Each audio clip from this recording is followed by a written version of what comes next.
Is there a particular example you could give me of an issue you worked through with your therapist and it was like a really important, life-changing I mean, thing? I got a How to go basket of through it? them.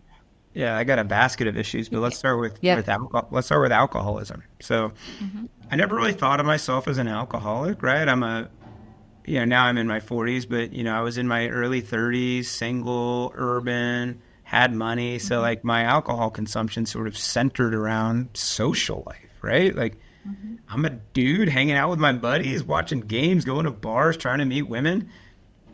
That's what you do.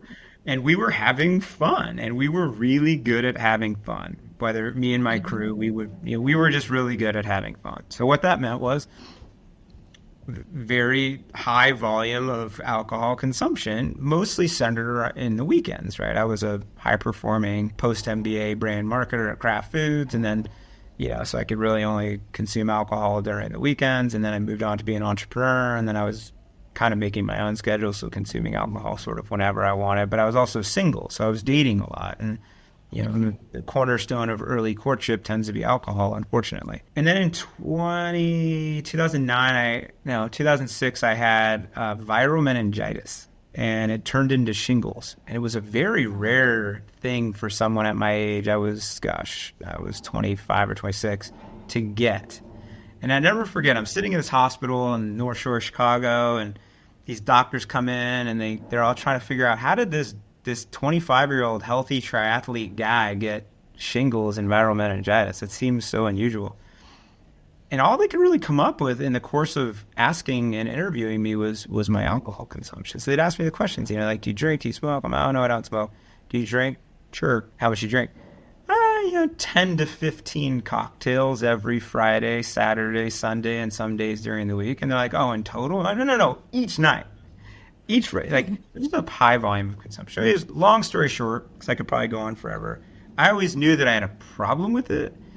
And every time a primary care physician, or every time a therapist, or every time a doctor would say, hey, maybe you should look into this, I would always go do those quizzes, am I an alcoholic?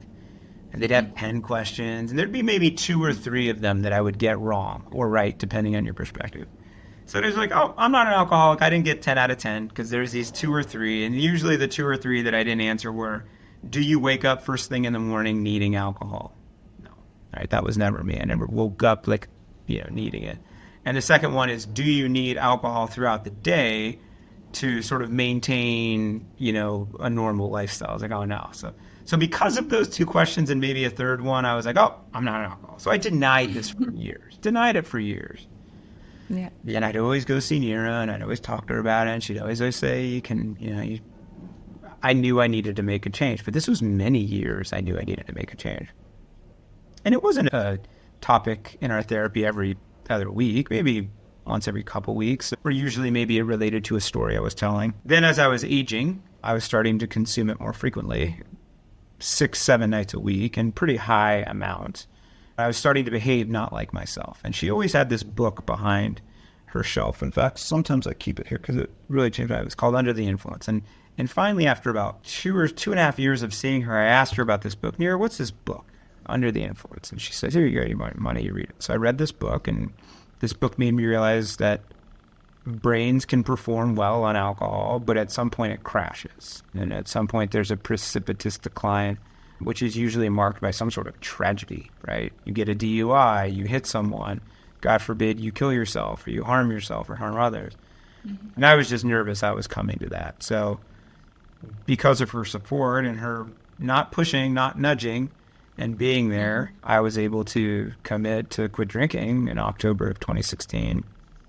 And she's been my co-pilot, I guess, for that. Now, the interesting thing is, yes, I've quit drinking, and it's been a wonderful success, at least for me personally. It's a very difficult thing to do. Folks that suffer from addiction are diseased, and it's hard for us. I think about California Cabernet every day. But I do know that was a pretty remarkable win for me. So I always reflect back on that, and I always say, well, if I could do that, I can do this.